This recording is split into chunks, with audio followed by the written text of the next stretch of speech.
So what are the most important hyperparameters that you have to really think about when you're selecting for a particular problem? The one thing to think about is the number of how long you go along the training process. So these networks are really good at essentially getting better and better as they go along the training process.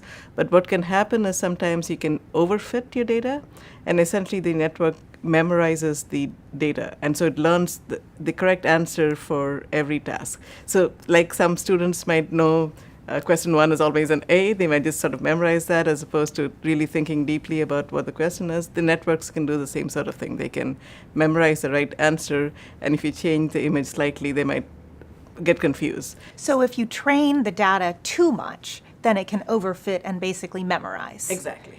And what's that parameter called, or hyperparameter So called? the way you set up to minimize that is you have a training data set, you have a validation data set, and then you finally have a test data set.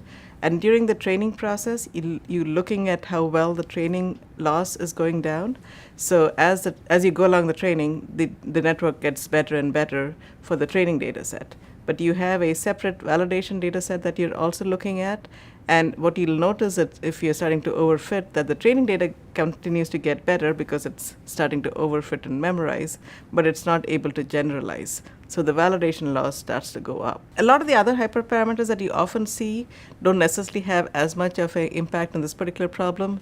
So they're there, but again, the impact they might have on this task may not be as significant as the number of data sets, number of training data images you use for your training data, as well as the loss function that you use and a sampling scheme, for instance.